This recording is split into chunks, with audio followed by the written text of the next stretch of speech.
ओ, आ गए भैया। स्वागत नहीं करोगे आप हमारा? अरे बिल्कुल करेंगे। Hello guys, welcome back to the beginning of a new journey of our fast track batch of intermediate cost accounting.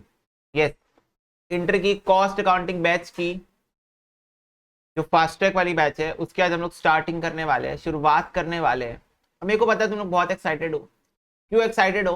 कि देखो, कॉस्ट अकाउंटिंग शब्द जो है उससे हमको डर लगता है। क्यों डर लगता है? इसलिए डर लगता है, डेंजरस सब्जेक्ट है भैया।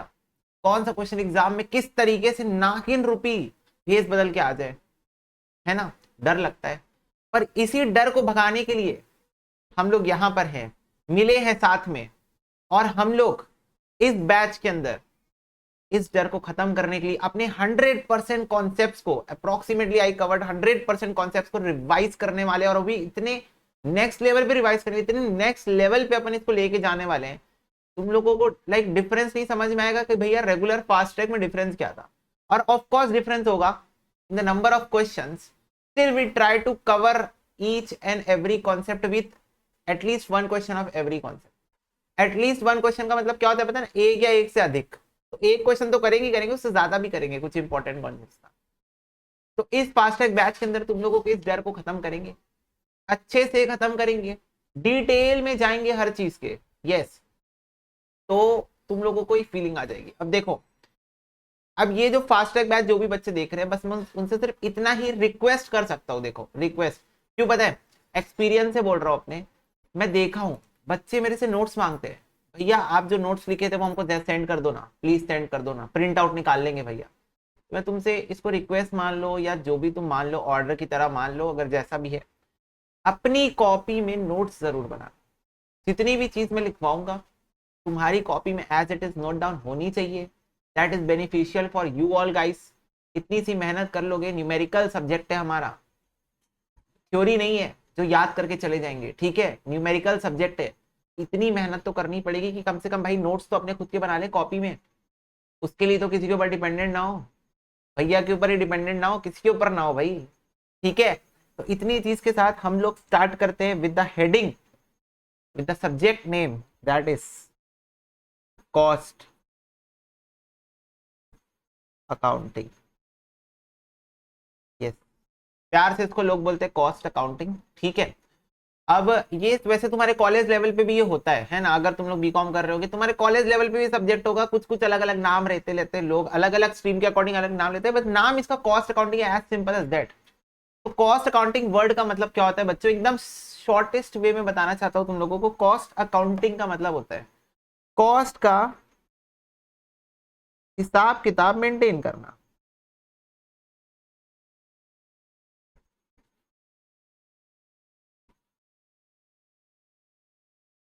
तो जब भी हम कॉस्ट के हिसाब किताब मेंटेन करते हैं, कॉस्ट मतलब क्या होता है, कॉस्ट का मतलब भी समझेंगे अभी। अभी हमको कॉस्ट का मतलब समझना है, हमको अकाउंटिंग का मतलब समझना है। तो हिसाब किताब, अकाउंटिंग का मतलब क्या होता है बच्चों? हिसाब किताब मेंटेन करना। तो जब भी मैं तुमसे किसी भी चीज, मैं तुमको 100 रुपए दिया, तुम मस्त गए, 10 रुपए का आपने खा लिया पानी पूरी, ठीक है। 20 रुपए की आपने खा ली चॉकलेट, ठीक है। लेट से 30 रुपीज का आपने पेट्रोल डला लिया अपनी गाड़ी में, ऑफकोर्स गाड़ी में गए होगे तो 30 रुपीज का पेट्रोल आपने डला लिया, ठीक है। और लेट से 10 रुपीज आपने अपने फ्रेंड को दे दिए, बोले भाई अरे यार मेरे को भी दे यार, मेरे को भी खाना है pani puri, I also want to eat यार गोलगप्पा, तो मेरे को भी 10 रुपए दे, तो उसको भी दे दिया। आप घर लौटे हाथ में 20 रुपए। मैं बोला कहाँ है 80 रुपीज, किधर खर्चा कर दिए? मैं तो आपको पेट्रोल डलाने के लिए भेजा था 80 रुपीज का। 80 रुपीज का मैं बोला था अपने छोटे भाई को, जा भाई पेट्रोल डला के ला। मैं उससे पूछा क्यों भाई, 80 रुपीज का पेट्रोल तो नहीं दिख रहा गाड़ी में, किधर है पैसे, किधर है? आप सोच में पड़ गए। भैया कहाँ खर्चा हुआ है, ये याद तो नहीं आ रहा कहाँ खर्चा हुआ। तो मैं उसको बोला, अरे मेरे मूर्ख बालक, तू बेटा एक अकाउंटेंट का भाई है, तेरे को हिसाब किताब मेंटेन करनी आता? तो वो बोला भैया हिसाब किताब क्या होता है, अकाउंटेंट क्या होता है? तो मैं बोला अकाउंटेंट वो पर्सन होता है जो हिसाब किताब रखता है, अकाउंटिंग करता है। तो भैया हिसाब किताब क्या होता है? तो मैं बोला बेटा, जो तू गया मार्केट और तूने 10 रुपए के खाए गोल गप्पे, जो तूने 20 रुपीज की खाई चॉकलेट, जो तूने 30 रुपीज का काटा मार के डला दिया पेट्रोल मेरी गाड़ी में, जो मैं तेरे को 80 रुपीज बोल गया था, और जो तू 10 रुपीज अपने फ्रेंड को दे के आया है, ठीक है, इसका पूरा ये ब्यौरा ये देख कि मैंने तेरे को 100 रुपीज दिया था, 100 रुपीज मैंने तेरे को दिया था, उसमें से 20 रुपीज तू बचा के ला रहा है। तो ये जो 80 रुपीज का हिसाब किताब है ना, 20 30 30 60 70, सॉरी 70 रुपीज का हिसाब किताब है ना, 30 रुपीज बचा के आ रहा है। इसको बोलते हैं हिसाब किताब मेंटेन कर। मतलब तूने बताया कि भैया 10 रुपए का गोलगप्पा, 20 रुपए का चॉकलेट 30 हो गया, 30 रुपीज का पेट्रोल 60 हो गया, 10 रुपीज मैंने फ्रेंड को दे दिए 70 रुपीज। भैया ये 70 रुपीज मैंने यहाँ खर्चा किया। दिस इज नोन एज हिसाब किताब मेंटेन करना, this is known as accounting. तो ये होता है अकाउंटिंग का मतलब, हमको पता है क्या? हाँ। कॉस्ट का मतलब क्या होता है? कॉस्ट का मतलब होता है खर्चा, खर्चा इनकर करना, किसी पर्टिकुलर चीज के ऊपर खर्चा करना, that is known as cost. तो जब हम कॉस्ट की अकाउंटिंग करते हैं, अभी हम लोग कॉस्ट के ऊपर आगे डिटेल में बात करेंगे, अभी तो पहले भाई एकदम शॉर्ट में बता रहा हूँ। तो जब कॉस्ट की अकाउंटिंग हम लोग करते हैं तो दैट इज नोन एज एक सब्जेक्ट बन के बाहर निकलता है, जिसको हम बोलते हैं कॉस्ट अकाउंटिंग। मतलब कॉस्ट के प्रॉपर रिकॉर्ड्स मेंटेन करना। क्यों, कैसे, कब, ये सब बात है। लेकिन पहले मेरे को ये जानना है कि कॉस्ट अकाउंटिंग की जरूरत क्यों पड़ रही है। हर चीज के पीछे कोई ऑब्जेक्ट होता है बेटा, background is important. What is important? Background is important for anything. Why we need cost accounting, जरूरत क्यों पड़ रही है कॉस्ट अकाउंटिंग? तो इस चीज को तुम ऐसे समझो कि तुम्हारे घर के पास में किराने वाले भैया हैं, तुम्हारे घर के पास में कौन है? किराने वाले भैया हैं। किराने वाले भैया क्या करते हैं? सामान परचेज करते हैं, हमको सेल करते हैं, परचेज करते हैं, सेल करते हैं, purchase goods, sell good, purchase finish goods, sell finish goods. तो yes guys, this is the last word, उस पर ध्यान देना। वो परचेज करते हैं फिनिश गुड्स, वो सेल करते हैं फिनिश गुड्स, वो परचेज करते हैं फिनिश गुड्स, वो सेल करते हैं फिनिश गुड्स। यस, तो what he is doing actually in the real life, English में अपन उसको क्या बोलते हैं? हम बोलते हैं उसको ट्रेडिंग करना। क्या बोलते हैं उसको? ट्रेडिंग करना। What do you mean by trading? हम लोग स्टॉक मार्केट में ट्रेडिंग करते हैं, क्या करते हैं? परचेज सेल तो करते हैं ना, स्टॉक्स को, शेयर्स को, कंपनी के शेयर्स को परचेज, तो हम उसको ट्रेडिंग बोलते हैं कि भाई स्टॉक मार्केट में बंदा ट्रेडिंग कर रहा है। तो ये रियल लाइफ में ट्रेडिंग है ना, फिनिश गुड्स परचेज करो, सेल करो, परचेज करो, सेल करो। तो अगर बिजनेस कंसर्न्स की मैं बात करूं तो हमको दिखता है कि भाई साहब 3 टाइप के बिजनेस कंसर्न एग्जिस्ट कर सकते हैं। पहला होता है जो बंदा ट्रेडिंग का काम करता है। किसका काम करता है? ट्रेडिंग का। मतलब परचेज सेल करेगा, purchase sale of finish goods. तो फिनिश गुड्स को ही वो परचेज करता है, फिनिश गुड्स को ही वो सेल करते रहता है। बीच का जो प्रॉफिट मार्जिन है वो अपने पास रख लेता है। अब इतनी प्रक्रिया में इसके क्या ही खर्चे होते होंगे। भाई साहब मार्केट जाएंगे, मार्केट से जाके सामान परचेज करके लाएंगे, कुछ इनको थोड़ा बहुत कैरियज या फ्रेट का खर्चा लग गया, फ्रेट या कैरियज एक ही बात है, ठीक है। इनको उस गुड्स की कॉस्ट लग गई जो उन्होंने परचेज करके लाए, ठीक है। इनको अपनी दुकान के अंदर पे इलेक्ट्रिसिटी का खर्चा हो गया। लेट से एक छोटू को रखा है दुकान में, जो छोटू जो है वो सामान निकाल के देता है, जो भी ग्राहक आते हैं, जो भी कस्टमर आते हैं उनको। तो छोटू की सैलरी, बेटा छोटू इज नॉट बिलो 18, वो छोटा सा बच्चा था हमारे सामने, हम बड़े 50-60 ईयर्स के और वो छोटा सा बालक 20-21 साल का, तो उसको छोटू कह के बुलाते थे उसके घर वाले। तो हमने भी छोटू ही रख दिया उसका नाम। तो छोटू की सैलरी, ठीक है, हमें एक लड़का जो रखे हुए अपने पास काम कराने के लिए। लेट से चलो मान लो दुकान रेंटेड है, लो रेंट का खर्चा, लो जी लो रेंट का खर्चा। और ऐसे चिटर पिटर खर्चे हमारे थोड़े मोड़े होते रहते हैं। अब ये ट्रेडिंग कंसर्न के अंदर के खर्चे हैं, ठीक है।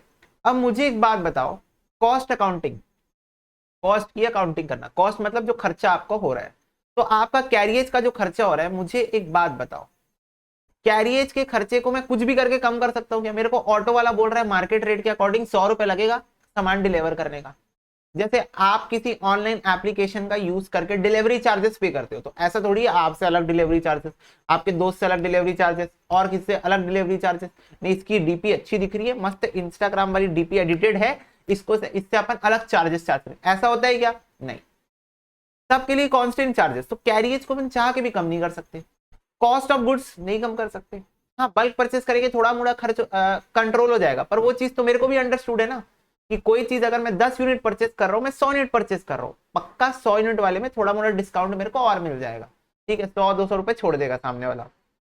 इलेक्ट्रिसिटी का चार्ज भाई गवर्नमेंट लेती है, इलेक्ट्रिसिटी का चार्ज ये भी हम कम नहीं करवा सकते ना, हम छोटू की सैलरी कम कर सकते। इवन छोटू एक्सपेक्ट करेगा कि हर एक साल में उसकी सैलरी में कुछ इंक्रीमेंटेशन हो। या फिर रेंट का खर्चा, रेंट भाई मकान मालिक रेंट बढ़ाता है, कम कभी नहीं करता, हमेशा बढ़ाता है, कम कभी नहीं करना। ठीक है, तो ये सब ऐसे खर्चे हैं जो मैं वैसे भी चाह के कॉस्ट अकाउंटिंग अगर मैं कर लूं, अगर मैं सारे कॉस्ट का हिसाब किताब मेंटेन कर लूं, फिर मैं इन कॉस्ट के ऊपर अपने कंट्रोल नहीं एक्सरसाइज कर सकता। वो कॉस्ट ऐसी रहेंगी, उल्टा बाय द टाइम बढ़ेंगी। ठीक है, बट अगर मैं बात करूं सेकेंड टाइप ऑफ कंसर्न की,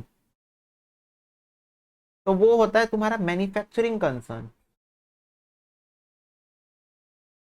क्या होता है मैन्युफैक्चरिंग कंसर्न? वो बंदा जो इन गुड्स को बनाने का काम करता है। मतलब ट्रेडर क्या कर रहा है, गुड्स, फिनिश गुड्स परचेस कर रहा है, जाके सेल कर रहा है, पर ये फिनिश गुड्स कहीं बन रहे होंगे, तो ये कहाँ बन रहे होंगे? ये बन रहे होंगे बेटा फैक्ट्री के अंदर, मैन्युफैक्चरिंग यूनिट के अंदर में बन रहे होंगे। अब मैन्युफैक्चरिंग यूनिट के अंदर क्या क्या कार्यक्रम चल रहे होते हैं? यहां पर चल रहा होता है बेटा प्रोडक्शन।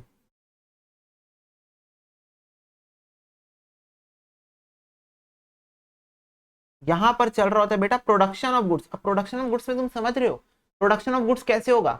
सबसे पहले आपको परचेस करना पड़ेगा भैया, क्या परचेस करना पड़ेगा? आप रॉ मटेरियल परचेस करके लाओगे। जैसे मान लो आप टिफिन बॉक्स बनाते हो, तो आप प्लास्टिक परचेस करके लाओगे। आप ये कैलकुलेटर मैन्युफैक्चर कर रहे हो, तो ये कैलकुलेटर का प्लास्टिक वगैरह है, स्क्रीन वगैरह है, जो भी है, बैटरीज वगैरह है, कीज वगैरह, सोलर पैनल है, ये सब आप परचेस करके लाओगे। पहले आप रॉ मटेरियल को परचेस करोगे। रॉ मटेरियल को सबसे पहले हम परचेस करेंगे। रॉ मटेरियल को परचेस करने के बाद हम इसको डालेंगे मशीन के अंदर, दैट इज प्रोडक्शन के अंदर। In the process of production we will put this thing in the production process. Production process में इसको इनपुट करने के बाद, डालने के बाद प्रोडक्शन की प्रक्रिया चालू हो गई है। हाँ भाई चालू हो गई है। ठीक है, प्रोडक्शन होने के बाद ये बाहर निकलेगा, इसकी पैकेजिंग होगी। क्या होगी? पैकेजिंग होगी। पैकेजिंग के बाद ये जाएगा वेयर हाउस में। कहाँ जाएगा ये? वेयर हाउस में। फिर वेयर हाउस में जाने के बाद चालू होगा डिस्ट्रीब्यूशन का काम। डिस्ट्रीब्यूशन का काम। तो this is the long process, right? Distribution मतलब इन लोग के पास जाएगा, अब ट्रेडर्स के पास पहुंचेगा ये। तो this is a complete a long process, you know. और इसके अंदर कितने मैन पावर इन्वॉल्व है, कितने सारे डिपार्टमेंट्स, कितने सारे लोग इन्वॉल्व है इसके अंदर। जैसे तो परचेज ऑफ रॉ मटेरियल करना है, तो रॉ मटेरियल परचेज करने के लिए परचेज डिपार्टमेंट का काम क्या है? वो पहले जाएगी मार्केट में, वेरियस ऑल्टरनेटिव ढूंढेगी to to to know what is the price of this plastic. Different supplier इस प्लास्टिक का क्या चार्ज लगा रहे हैं, तो वेरियस ऑल्टरनेटिव्स को ढूंढेगी। फिर सबसे सस्ता, सबसे बेस्ट क्वालिटी जो प्रोवाइड करेगा उसको पकड़ेंगे। फिर वो फाइनेंस डिपार्टमेंट के पास जाएगी। फाइनेंस डिपार्टमेंट जो पैसा निकालती है बेटा, कंपनी में हर डिपार्टमेंट अलग अलग होता है। एक ही बंदा वहां सोल प्रोप्राइटर थोड़ी है, गल्ले में बैठेगा, बोलेगा हाँ छोड़ो एक चाय ला, पैसा भी वही देगा, सामान भी वही बेचेगा, हिसाब किताब भी वही करेगा, हर चीज वही। Company is something different, right? Manufacturing is something different. Finance department के पास जाके अपना ऑल्टरनेटिव्स रखेंगे कि भैया ये ऑप्शन हमको बेस्ट लग रहा है, सबसे सस्ते में बेस्ट क्वालिटी प्रोवाइड कर रहे हैं। फाइनेंस डिपार्टमेंट अप्रूवल देगी, फंड निकालेंगी, फंड देगी भाई, ये जाएंगे परचेस करके लाएंगे, परचेस करके डाल देंगे कहां पर? आपके वो स्टोर्स में। स्टोर्स में आपका रॉ मटेरियल पड़ा है, प्रोडक्शन डिपार्टमेंट स्टोर जाएगी, रॉ मटेरियल निकाल के लाएगी, प्रोडक्शन की पूरी प्रोसेस करेगी, लेबर इंटेंसिव, कैपिटल इंटेंसिव, कुछ भी हो। फिर वो जब प्रोडक्ट बन जाएगा तो पैकेजिंग होगा उसका। पैकेजिंग होने के बाद अब वो प्रोडक्ट चले जाएगा उसके लिए, किसके लिए भाई? चेकिंग होने के लिए, क्वालिटी कंट्रोल चेक करने के लिए। क्वालिटी चेक होती है ना प्रोडक्ट की भाई। देखना तुम लोग कोई भी इलेक्ट्रॉनिक डिवाइस लेते हो ना, उसमें ओके टेस्टेड लिखा रहता है, देखिए हो, बताना मेरे को, ठीक है? मैसेज करके बताना हाँ भैया लिखा था, ओके टेस्टेड लिखा था उसमें। तो ओके टेस्टेड लिखा रहता है, क्यों? क्योंकि उसका चेकिंग हुआ है भाई। प्रोडक्शन होने के बाद हमने प्रॉपर चेक किया उसको चलता है कि नहीं चलता है। तो ये सब होगा। पैकेजिंग होगी, पैकेजिंग के बाद जाएगा वेयर हाउस। वेयर हाउस से फिर वो डिस्ट्रीब्यूट होना चालू होगा डिफरेंट डिफरेंट ट्रेडर्स के बीच में, रिटेलर्स के बीच में। बहुत लंबा प्रोसेस है। इतने लंबे प्रोसेस में अलग अलग तरीके की बहुत सारी कॉस्ट इनकर होती है, और ये कॉस्ट इतनी सारी होती है, इतनी सारी होती है। मैं बता रहा हूं, ये बताओ, ये यहां पर देखो, यहां पर मैं अपने छोटे भाई से जब पूछा हिसाब किताब, तो बता दिया। क्यों बता दिया? मैं उससे आज पूछा, वो आज बता दिया। मैं उससे कल सुबह पूछूंगा शायद बता दे, पर इससे ये सेम हिसाब किताब मैं 1 साल बाद पूछूंगा कि मैं तेरे को 100 रुपए दिया था, तेरे को याद है क्या? क्या तुम्हें याद है क्या? वो बोलेगा नहीं। क्यों नहीं याद है बेटा? Human brains are meant to forget. अगर human brains are not meant to forget तो तुम ये लेक्चर क्यों देख रहे हो? तुम्हें तो याद होना चाहिए था ना हर चीज, तुम क्यों देख रहे हो लेक्चर? तो वही चीज है यहाँ पर। तो यहाँ पर मैन्युफैक्चरिंग एंटिटी की इतने सारी चीजें, इतने सारे खर्चे, सब चीजें हैं, बहुत सारी चीजें, तो हमको कॉस्ट अकाउंटिंग की सबसे ज्यादा जरूरत पड़ती है मैन्युफैक्चरिंग के अंदर। वो भी क्यों ऑब्जेक्टिव अभी तक हमको पता नहीं है। ऑब्जेक्टिव अभी मेरा बताना बाकी है, मैं भी बताऊंगा ऑब्जेक्टिव क्या है। ठीक है, चलो जी नेक्स्ट। एक और कंसर्न होती है हमारे पास, अभी नई नई बहुत ज्यादा ही जन्म ले रही है ये मार्केट में।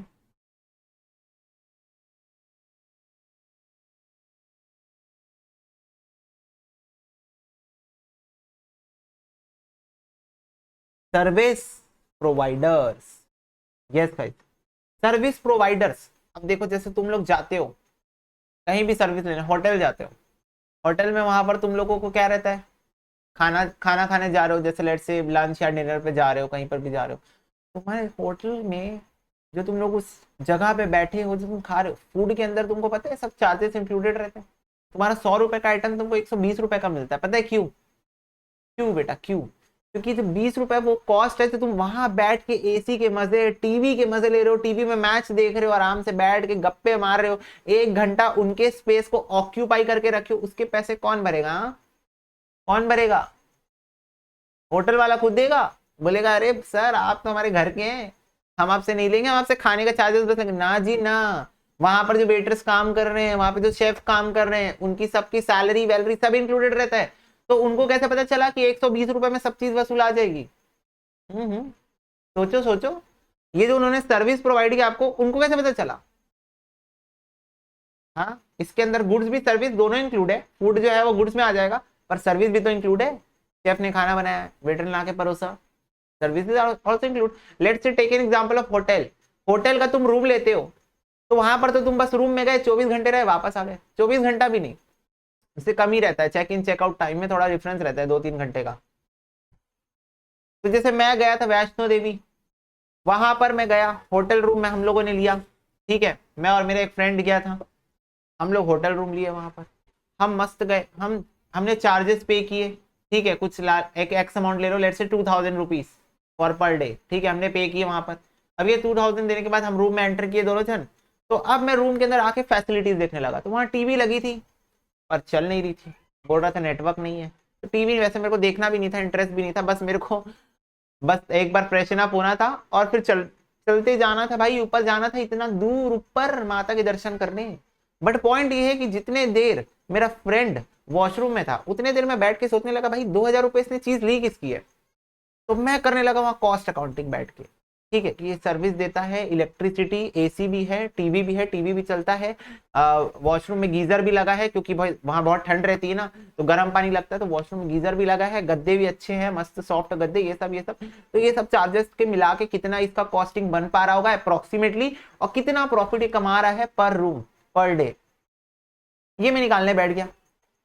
तो क्या आपको ऐसा लगा कि सर्विस सेक्टर वाले को भी ये चीज करने की जरूरत है, कि उसको देखना पड़ेगा कि अगर वो जैसे मान लो होटल इंडस्ट्री वाला है, होटल इंडस्ट्री का मैंने एग्जांपल लिया, तो उसको ये देखना पड़ेगा कि उसका जो एरिया ऑक्यूपाइड हो रहा है उसका रेंट क्या बनता है एक दिन का। एरिया, एरियाज रेंट लिख देते हैं, ठीक है, अभी के लिए क्या टेम्पररी चीज है, उस एरिया का रेंट, उसको जो इलेक्ट्रिसिटी चार्जेस लग रहे हैं हमारी वजह से, ठीक है, और उसका जो स्टाफ है, जो स्टाफ वर्क कर रहा है उसके आसपास, ठीक है, अगर कोई अदर बेनिफिट्स वो लोग दे रहे हैं, फूडिंग वगैरह, कुछ होटल्स में अलग अलग रहता है, तो they should charge this all amount from us. वो ये सब अमाउंट हमसे कायदे से वसूलने चाहिए। तो कैसे वसूलने पैसे, उनको पता कैसे चला? मेरे को एक बात बताओ, ये जो कैलकुलेटर बन के आया तुम्हारे सामने 500 रुपए का है, पता कैसे चला ये कैलकुलेटर 500 का है? बताओ ना। तुम बोलोगे भैया क्या 100 रुपए का प्लास्टिक लगा, 100 रुपए का बटन लगे, 100 रुपए का स्क्रीन लगा, 100 रुपए का सोलर पैनल, 100 रुपए का ये प्लास्टिक सामने वाला, हो गया 500 रुपए का? ना जी ना, यही तो गलत है। ये बेटा आप लेमैन वाली भाषा कर दियो, लेमैन मतलब आम आदमी जिसको इस सब्जेक्ट के बारे में नॉलेज नहीं है, आप तो नॉलेजेबल पर्सन हो, और अगर नहीं हो तो हो जाओगे इस वीडियो को देखने के बाद कि why we need cost accounting. अब फिर से वही उसी क्वेश्चन पे आ गया मैं, घूम फिर के वापस जहां से शुरुआत की थी सुई वहां आके अटक गई कि why we study cost accounting, because we wanted to know the product cost. इस प्रोडक्ट के पीछे कितना खर्चा हुआ मेरे को पूरा कस्टमर से वसूलना है, तो मेरे को प्रोडक्ट की कॉस्ट जाननी है। ठीक है, मेरे को अपनी कॉस्ट को रिड्यूस करना है, अगर मेरी कॉस्ट ज्यादा हो रही है, अगर मैं लॉस वाले काम कर रहा हूं तो मेरे को उसको कम करना है। ठीक है, मेरे को प्रॉपर रिकॉर्ड्स मेंटेन करने, क्योंकि human brains are meant to forget, तो मैं बाय द टाइम चीजें भूल जाऊंगा, तो मेरे को प्रॉपर रिकॉर्ड्स उसका मेंटेन करना है। मेरे को गवर्नमेंट की कंप्लायंसेस फुलफिल करने के लिए, गवर्नमेंट की भी बहुत सारी कंप्लायंस होती है, कॉस्ट अकाउंटिंग रिकॉर्ड्स मेंटेन करने, और भी बहुत सारे ऑब्जेक्टिव्स होते हैं। ऑब्जेक्टिव पढ़ने बैठेंगे तो बहुत सारे, मोटा मोटा ये है क्यों क्यों पढ़ रहे कॉस्ट अकाउंटिंग, इस वजह से पढ़ रहे। तो जब अपने को कोई चीज का रीजन पता होता है ना, हमको उसको चीज करने में इंटरेस्ट आता है। तो अब मैं आपसे जानना चाहता हूँ बच्चों, क्या ट्रेडिंग कंसर्न में कॉस्ट अकाउंटेंट की जरूरत पड़ेगी? ये एक ऐसा बंदा जो कॉस्ट अकाउंटिंग करके दे, पड़ेगी क्या जरूरत? नहीं पड़ेगी। क्यों नहीं पड़ेगी? क्योंकि इनके पास है ही क्या, इनके पास है ही क्या जो वो कॉस्ट रिडक्शन करा लेंगे, और पर यूनिट कॉस्ट इनको निकालना नहीं है। क्यों नहीं निकालना है? फिनिश गुड्स लाते हैं, फिनिश गुड्स बेचते हैं, तो उसे पर यूनिट कॉस्ट किस बात का। मैन्युफैक्चरिंग कंसर्न में सबसे ज्यादा जरूरत है, और हाल फिलहाल में जो ट्रेंडिंग हो रहा है, सर्विस सेक्टर में भी बहुत ज्यादा जरूरत पड़ रही है अब कॉस्ट अकाउंटिंग की, because we want to find out the cost of the services which we are providing, we want to find out the cost. आ रही बात समझ में? यस। तो बच्चों, this is the thing I want to communicate with you all guys कि क्या कैसे होता है। बट पॉइंट ये उठता है भैया, क्या पॉइंट, कि भैया जो हम लोग पढ़ते हैं नॉर्मल अकाउंट्स, नॉर्मल जो हम लोग अकाउंटिंग करते हैं ना, नॉर्मल नहीं, उसको हम बोलते हैं फाइनेंशियल अकाउंटिंग। तो भैया हम लोग जो फाइनेंशियल अकाउंटिंग करते हैं उसमें और कॉस्ट अकाउंटिंग में डिफरेंस क्या आ रहा है? तो बेटा फाइनेंशियल अकाउंटिंग में हम लोग क्या करते हैं, हम लोग एक साल उठा लेते हैं, और वो साल होता है जनरली 1 अप्रैल से 31 मार्च तक का, राइट। एक साल हम लोग ले लेते हैं जो कि 1 अप्रैल से 31 मार्च तक का होता है ना। अब इस साल के दौरान ये जो हम लोगों का पूरा साल होता है, इस साल हमारे जो भी खर्चे होते हैं, जो भी एक्सपेंसेस होते हैं, जो भी लॉसेस होते हैं, जो भी इनकम्स होती है, जो भी गेन्स होती है, हम लोग इसको अकाउंट करते हैं। हम लोग इसको क्या करते हैं? अकाउंट फॉर करते हैं। और ये सब करने के बाद हम लोग आखिरी दिन ये जानने में इंटरेस्ट होते हैं कि हमारा साल भर में प्रॉफिट हुआ है या लॉस हुआ है, और हमारे बिजनेस की आज के दिन में पोजीशन क्या है। पोजीशन मतलब बैलेंस शीट। ठीक है, अब देखो, अब पूरे साल में उल्टा सीधा मैं खर्चा किया, उल्टा सीधा मेरे को लॉस हुआ, इनकम के नाम पे कुछ भी नहीं हुआ, कुछ प्लानिंग नहीं, स्ट्रैटेजी नहीं, कोई चीज समझनी नहीं हमको। आखिरी दिन 31 मार्च को बनाए पीएनएल अकाउंट बैलेंस शीट, उसके पहले तो पता चलना नहीं था, 1 साल तक वेट करना पड़ेगा प्रॉफिट या लॉस जानने के लिए, है ना। 1 साल तक we need to wait to find out our profit and loss of the business. 31 March को अचानक से बम फूटा, बिजनेस भारी लॉस, शेयर होल्डर्स डर गए, स्टॉक का प्राइस गिर गया, मेरी कंपनी पब्लिक कंपनी थी, लोगों ने भरोसे से पैसा लगाया था मेरी कंपनी में। 31 मार्च को अचानक से पता चल रहा है आपकी कंपनी तो भारी लॉस में। क्यों लॉस में? हमको क्या पता, पूरे साल भर में जो कारनामा किए उसके फल मिल रहे हैं आपको। पूरे साल भर में जो डांस कर रहे थे ना, लॉसेस के ऊपर, एक्सपेंसेस के ऊपर, उसका फल आपको मिल रहा है यहाँ पर। तो ये चीज हो गई। तो बेटा ये जो अनफोर्सीन तरीके से 31 मार्च से बूम बाम बम फूटता है ना कि अरे बाप रे प्रॉफिट में है कि लॉस में है, अनएक्सपेक्टेड चीज हो जाती, तो इसको कंट्रोल करने की ये फाइनेंशियल अकाउंटिंग है। 1 साल में एक बार प्रॉफिट या लॉस बता देते। कॉस्ट अकाउंटिंग क्या करता है देखो, when I am talking about cost accounting, what cost accounting do, cost accounting को 1 साल से फर्क नहीं पड़ता। Cost accounting says you can take any period. ये पहला चीज है कॉस्ट अकाउंटिंग का, आप एनी पीरियड के ऊपर बात कर लो मेरे से, मेरे को कोई दिक्कत नहीं है। आपको जिस पीरियड के ऊपर बात करना है मेरे से, आप उस पीरियड के ऊपर बात कर लो। आपको 1 दिन की बात करनी है, मैं कर लूंगा। अब 1 हफ्ते की करनी है क्या, अरे मैं आई एम ओपन फॉर 1 महीने की, अरे आ जाओ मेरे घर आओ, हम बैठ के बात करेंगे। क्वार्टर, हाफ ईयर, ईयरली बात करनी है, 10 साल की बात करनी है, अरे आओ सर एक बार घर तो आके देखो, मैं आपको हर चीज का डेटा दूंगा।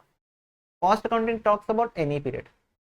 ठीक है, तो ये क्या करता है, ये जो मेरे एक्सपेंसेस, मान लो first 1 month of my business has gone,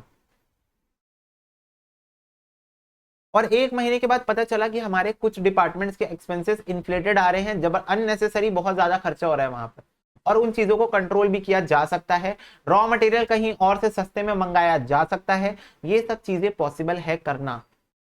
ये चीज मेरे को 1 महीने बाद, 1 महीने बाद मैं तुरंत कंट्रोल ले आऊंगा, पर 1 महीने बाद ये सब चीजें हो रही है, वो बताया कौन मेरे को? कॉस्ट अकाउंटिंग बताया। कॉस्ट अकाउंटिंग ने सारे कॉस्ट के रिकॉर्ड्स मेंटेन किए, और उसने मेरे को बताया कि भाई ये सब खर्चे अननेसेसरी हो रहे हैं, ये सब चीजों को आप अवॉइड कर सकते हो। तो 1 महीने बाद मैंने स्टेप लिया, और 1 महीने के जो मेरे को लॉस हुए वो मेरे को नेक्स्ट मंथ में रिकवर हो गए। क्यों रिकवर हो गए? क्योंकि नेक्स्ट मंथ मैंने स्टेप्स ले लिए टू रिकवर दोस कॉस्ट, मैंने स्टेप्स ले लिए टू कंट्रोल दैट कॉस्ट। तो कॉस्ट अकाउंटिंग, फाइनेंशियल अकाउंटिंग, ये डिफरेंस है। कॉस्ट अकाउंटिंग मेरे को प्रिकॉशनरी बेसिस पे हर चीज बता के रखता है कि भाई साहब ये मत करिए, ये करिए, ये मत करिए, ये मत करिए, इससे आपकी कॉस्ट कंट्रोल में रहेगी।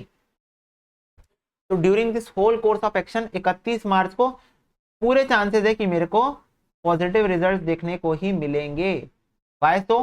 Because cost accounting is helping me throughout the year. पूरे साल मेरे को इस चीज को करने में हेल्प कर रहा है। आ रही के बात समझ में?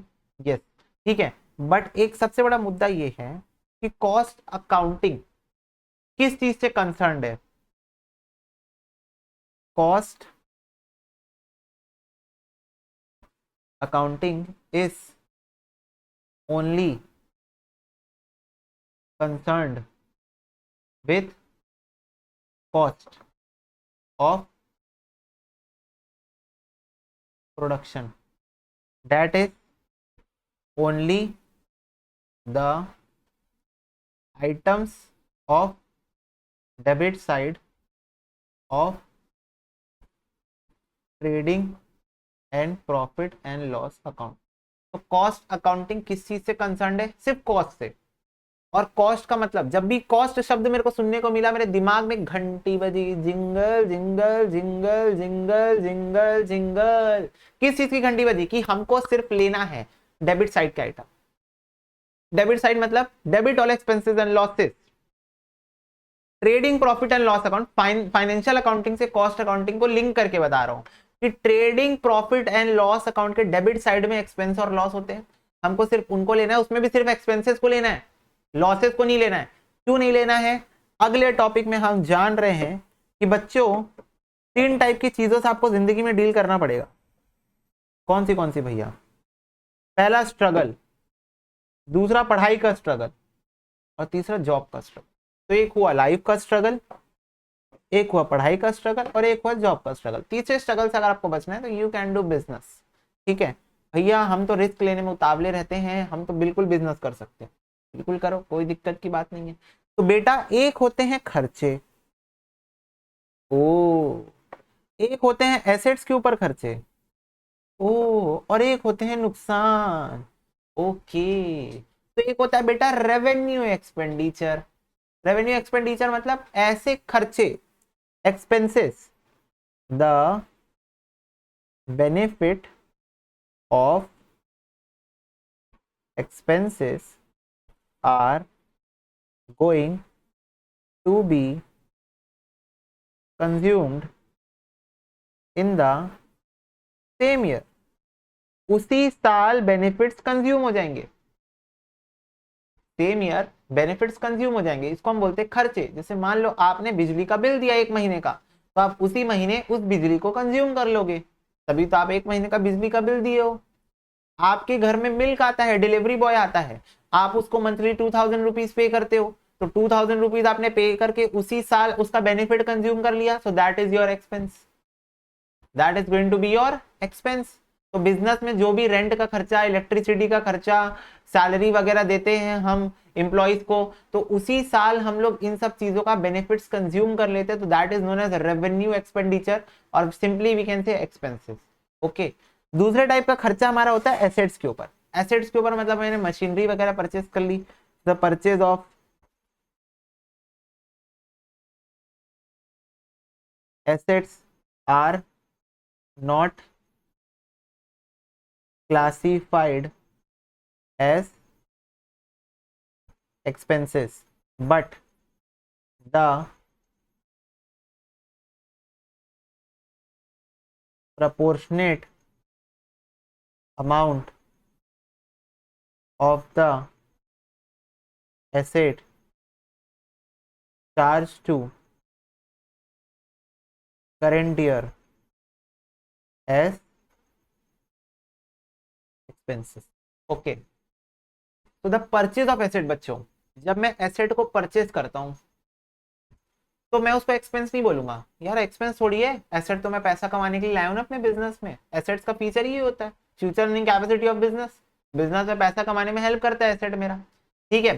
तो एसेट को कभी भी मैं एक्सपेंस नहीं बोलता, but the proportionate amount of that asset which belongs to current year, मतलब उस एसेट का वो पोर्शन जो इस साल को बिलोंग करता है उसको मैं एक्सपेंस बोलता हूं। दैट इज नोन एज बोलो बोलो बोलो, जो भी बच्चे लेक्चर देख रहे हैं बोलो घर में, that is known as depreciation. Very good, you know this, that is known as depreciation. तो डेप्रीसिएशन वो पोर्शन होता है, वो पोर्शन होता है एसेट का जो करंट ईयर में चार्ज हो जाएगा पीएनएल अकाउंट में, और we can say current year में चार्ज हो जाएगा हमारी एसेट के कॉस्ट में। क्यों? क्योंकि पूरी एसेट जैसे मान लो 10 लाख की होती है और 10 साल चलने वाली है, तो हर साल एक लाख करके 10 साल में वो एसेट खत्म हो जाएगी, तो हर साल 1 लाख रुपए मैं एज एक्सपेंस दिखा दूंगा, जिसको हम लोग प्यार से डेप्रीसिएशन बोलते हैं। आ रही बात समझ में? यस। और तीसरा आता है लॉस, नुकसान। नुकसान, ठीक है। अब लॉस बड़ा टॉपिक है, अब नॉर्मल लॉस होता है, नॉर्मल लॉस होता है, उसके बाद आगे चर्चा करेंगे, लेकिन सिंपल शब्दों में नुकसान अगर आपका कोई हो रहा है, और जनरली एब नॉर्मल नेचर का अगर हो रहा है, एब नॉर्मल लॉस आपका हो रहा है, ऐसा लॉस जो कि हमेशा नहीं होता, कभी कभार हो जाता है, गलती से हो जाता है कभी कभार, ठीक है, गलती इंसान से होती है, तो गलतियां हो रही है, कभी कभार हो रही है, तो ये लॉस जो है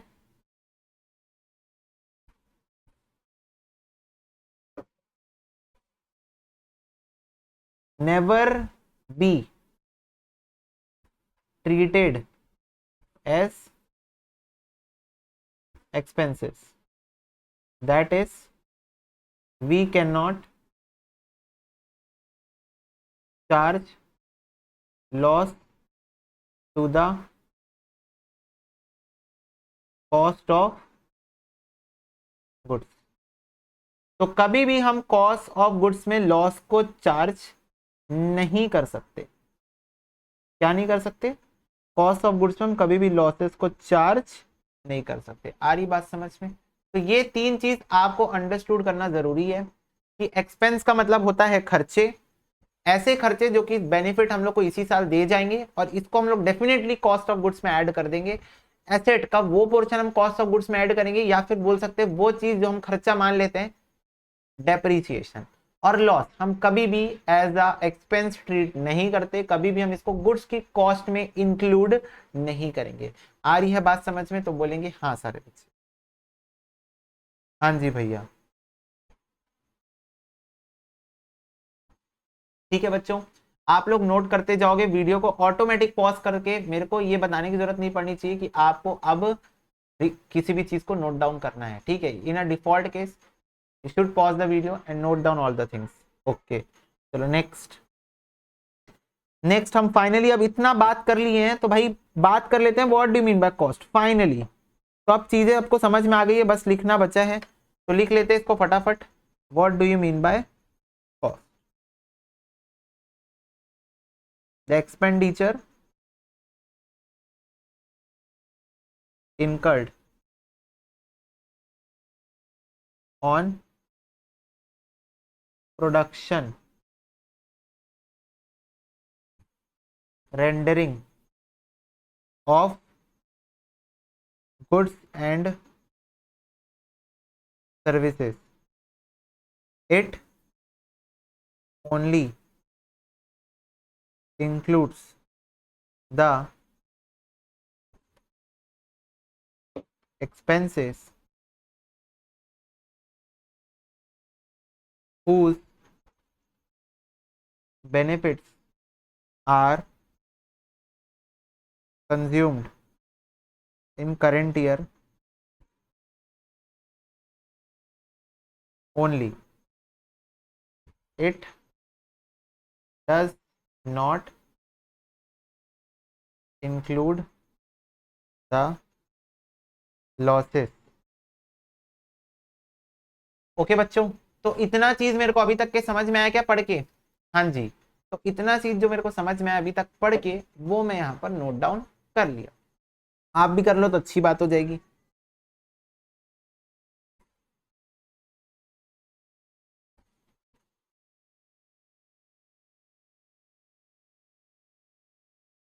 ठीक है जी। अब इतना करने के बाद ना मेरे को समझ में आ गया होगा भाई कॉस्ट अकाउंटिंग का ऑब्जेक्टिव क्या है। क्या है कॉस्ट अकाउंटिंग, क्यों पढ़ रहे हैं? अगेन प्रॉपर रिकॉर्ड्स मेंटेन करना, प्रोडक्ट की कॉस्ट को फाइंड आउट करना कि कैसे प्रोडक्ट की कॉस्ट फाइंड, कॉस्ट को कंट्रोल करना, कॉस्ट को रिड्यूस करना, यही सब चीजें। अब ये सब करने के लिए मेरे को सबसे पहले प्रॉपर रिकॉर्ड्स ऑफ कॉस्ट चाहिए। पहला चीज मेरे को क्या चाहिए? Initially what I want proper records of cost. और वो मेरे को कौन ला के देगा? वो मेरे को ला के देगा बच्चों कॉस्ट शीट। कौन ला के देगा? Cost sheet. ये देखो कॉस्ट शीट का फॉर्मेट आपको दिखेगा, ये देखो ये ओल्ड फॉर्मेट है, न्यू फॉर्मेट है, अपन दोनों डिस्कस करने वाले हैं। पॉइंट ये है कॉस्ट शीट ला के देगा। ये कॉस्ट शीट होता क्या है? What do you mean by a cost sheet? तो मेरे साथ में लिखो, it is a statement showing the total cost incurred on production of goods and services. Simple. It is a statement showing total cost incurred on production of goods and services. It also shows per unit basis, but वो चीज मैं अभी अब तुम लोग को आगे बताता हूँ। पर यूनिट पे भी हम लोग निकाल सकते हैं, लास्ट में तो इवन पर यूनिट ही चाहिए मेरे को सबसे इंपॉर्टेंट। तो पहला काम क्या है कॉस्ट अकाउंटिंग के कोई भी ऑब्जेक्ट को फुलफिल करने का? पहला प्रोसेस, पहली कदम जो बोलते हैं ना, फर्स्ट स्टेप जो हमको लेना है, फर्स्ट बेबी स्टेप, वो है कॉस्ट शीट बनाना सीखना कि कॉस्ट शीट कैसे बनती है। तो वही चीज हम लोग सबसे पहले देखने वाले कि कॉस्ट शीट कैसे बनती है, कैसे बनाते हैं, क्या चीजें इसके अंदर में होती है। ठीक है, तो कॉस्ट शीट के अंदर आप लोगों को भिन्न भिन्न चीजें दिखेंगी, पर सारी चीजें स्ट्रीमलाइंड है सिर्फ एक वेरी बेसिक सिंपल ऑब्जेक्टिव से और एक वेरी बेसिक कॉन्सेप्ट से। और वो है तुम्हारा कि जो भी तुम्हारे खर्चे होते हैं, एक्सपेंसेस होते हैं, या सिंपल बोलो जो भी तुम्हारी कॉस्ट होती है, जो भी तुम्हारी कॉस्ट होती है, वो तुमको तीन चीज में डिवाइडेड होते हुए दिखेगी जब आप प्रोडक्शन की बातें कर रहे हो। जब भी आप प्रोडक्शन की बातें कर रहे हो तो आपको कॉस्ट आपके तीन हिस्सों में दिख जाएंगी। पहली कॉस्ट आपकी हो सकती है कि मटेरियल के ऊपर बात करें, मतलब जो मटेरियल आपको लगा भाई प्रोडक्शन करने के लिए मटेरियल लगेगा, प्लास्टिक लाओगे तब तो कैलकुलेटर बनाओगे, नहीं तो कैसे बना लोगे कैलकुलेटर। दूसरा लेबर, भाई साहब अगर कोई बंदा नहीं होगा कैलकुलेटर के डिफरेंट डिफरेंट पार्ट्स को एक के ऊपर एक रख के असेंबल करने के लिए, एक के ऊपर एक पार्ट्स को रख के, देखियो तुम लोग फोन वगैरह की भी फैक्ट्री होती है, वहां पर अभी भी still we are not 100% capital intensive, we are still somehow dependent upon labours. तो लेबर्स के बिना काम कैसे चलेगा? और तीसरा है ये दोनों को छोड़ के अदर खर्चे, अदर खर्चे इलेक्ट्रिसिटी हो गया, ऑयलिंग हो गया, लाइटिंग हो गया फैक्ट्री के अंदर, ये सब चिटर पिटर, कैफे खोल दिया हम लोग उन लोग के लिए, लेबर्स के लिए, रिफ्रेशमेंट वगैरह। तो ये हो गए मेरे अदर एक्सपेंसेस, तो उसको हम बोलते हैं एक्सपेंसेस। तो किसी भी प्रोडक्ट के ऊपर सिर्फ तीन ही खर्चे हो सकते हैं, एक तो उसका मटेरियल, एक लेबर जो उसको असेंबल करेगा, और एक एक्सपेंसेस, मशीनिंग की cost, electricity cost, power generation की कॉस्ट, ये सब कॉस्ट। तो वो सब हम लोग एक हेड बनाए, बोले ले भाई एक्सपेंस पे डाल दो सब। ठीक है, आ रही बात समझ में? यस। अब ये जो मटेरियल, लेबर या एक्सपेंस होता है, कॉस्ट अकाउंटिंग के अंदर की बात कर रहा हूँ। ठीक है, ज्यादा हम लोग इस चीज को मेस्ड अप करके नहीं रखे, हमने एकदम सिंपल रखा है इसको। तीन चीज, मटेरियल, लेबर और खर्चे। या तो मटेरियल का खर्चा हो गया, तो लेबर का खर्चा हो गया, तो कोई और खर्चा होगा। अब ये डिवाइड हो गया फिर से दो दो पोर्शन में। ओ माय गॉड भैया, आप बोल रहे थे अभी सिंपल रखना चाहते थे, फिर इसको और आप बाय फॉरगेट कर दिए। हाँ बेटा, करना जरूरी था तो करना पड़ा। ये लो जी लो, मटेरियल, लेबर एंड एक्सपेंसेस। तो मटेरियल, दो टाइप का मटेरियल होता है, लेबर भी दो टाइप का, एक्सपेंस भी, और सब सेम ही है। एक होता है तुम्हारा डायरेक्ट मटेरियल और एक होता है तुम्हारा इनडायरेक्ट मटेरियल। वैसे ही होता है डायरेक्ट लेबर और एक होता है इनडायरेक्ट लेबर। फिर होता है एक डायरेक्ट एक्सपेंसेस और एक होता है तुम्हारा इनडायरेक्ट एक्सपेंस। तो सब direct indirect direct indirect direct indirect होता है। आधी बात समझ में? अब ये क्या होता है मैं तुम लोगों को फटाफट से बताना चाहता हूँ। डायरेक्ट जितने भी एक्सपेंस होते हैं जो डायरेक्ट नेचर के होते हैं, वॉट एवर द एक्सपेंसेस और डायरेक्ट नेचर एक्सपेंसेस की एक खासियत होती है,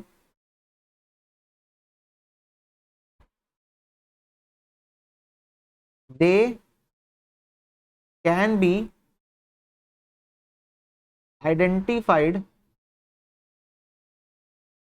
easily on per unit basis. तो हर टाइप का डायरेक्ट खर्चा, हर टाइप के डायरेक्ट एक्सपेंस को आप आइडेंटिफाई कर सकते हो पर यूनिट बेसिस पे। मतलब जब मैं बोलूंगा डायरेक्ट मटेरियल मतलब प्लास्टिक, तो मैं आपसे पूछूंगा बेटा कितना प्लास्टिक लगा इस कैलकुलेटर पे बताना। तो तुम बोलोगे भैया एक कैलकुलेटर के ऊपर मैंने सप्लायर से 50 रुपए का प्लास्टिक मंगाया है, 50 रुपए का प्लास्टिक मंगाया है एक कैलकुलेटर के ऊपर यूज करने। तो क्या आप उस प्लास्टिक को जो आगे और पीछे लगा हुआ है, मतलब ये सिंपल शब्दों में ये सामने वाली फ्रेम और पीछे का बैक, ये 50 रुपीज का मंगाया, तो क्या आप आइडेंटिफाई कर पा रहे हो पर यूनिट बेसिस पे? क्योंकि आपने मंगाई पर यूनिट बेसिस पे। आप बोले, सप्लायर बोला 60 रुपए पड़ेगा, आगे पीछे का दोनों का दे दूंगा, फ्रंट भी दे दूंगा बैक भी दे दूंगा।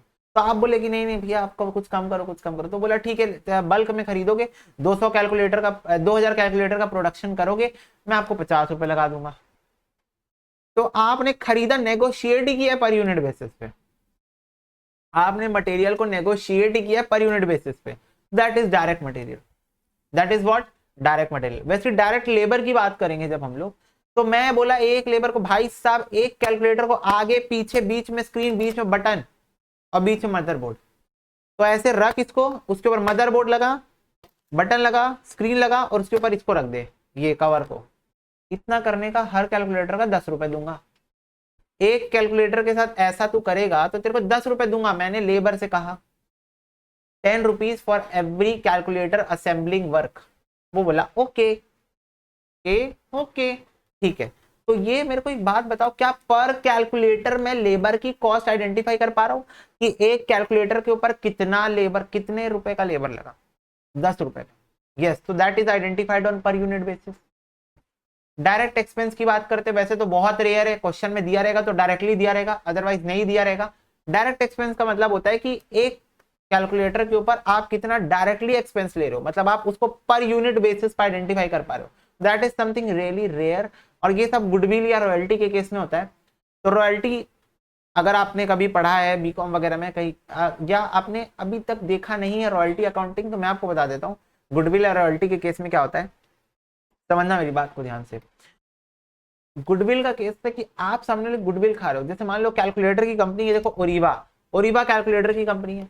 मैं अपने कैलकुलेटर की ब्रांड निकाला H&M, ठीक है, तुम लोग को पता है बहुत फेमस ब्रांड है H&M। इतना फेमस ब्रांड है कि आज तुम उसकी वीडियो देख रहे हो, इतना फेमस ब्रांड है ना, तभी फेमस है तभी तो वीडियो देख रहे हो, नहीं तो कैसे देखोगे। तो H&M ब्रांड मैंने लिख दिया अपने कैलकुलेटर के ऊपर, H&M ब्रांड। मैं मस्त कैलकुलेटर को कंपटीशन से कम प्राइस पे मार्केट में लॉन्च कर दिया। मेरे कैलकुलेटर बिक ही नहीं रहे। क्यों नहीं बिक रहे? Because my brand is not known to anyone, किसी को पता ही नहीं है इस ब्रांड के बारे में, तो नहीं बिक रहे कैलकुलेटर। तो ओरिवा वाले भैया के पास गया, मैं बोला सर ओरिवा वाले भैया मेरे कैलकुलेटर बिक नहीं रहे। तो क्या मैं आपका नाम लिख दूं अपने कैलकुलेटर पे तो बिकने लग जाएंगे इसी बहाने? H&M नाम से तो बिक ही नहीं रहे, काहे की फेमस ब्रांड, बिक ही नहीं रहे कैलकुलेटर। तो वो बोले भैया लिख लो, कोई दिक्कत नहीं है हमको, ओरिवा नाम लिख लो अपने कैलकुलेटर के ऊपर। मैं खुश खुश होके जाने लगा। उसने बोले अरे भैया रुको जरा, सबर करो, एक कैलकुलेटर पे ओरिवा लिखने का हमको 50 रुपए ट्रांसफर कर देना।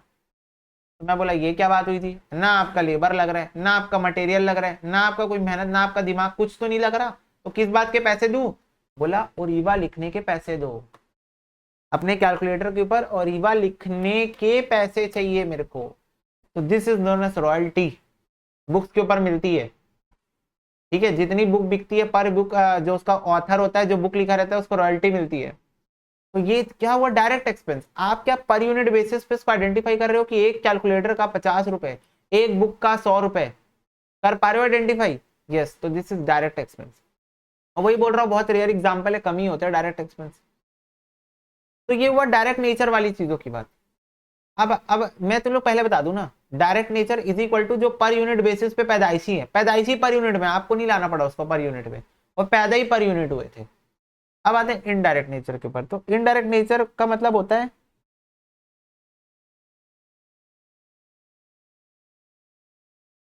इनडायरेक्ट नेचर का मतलब होता है दे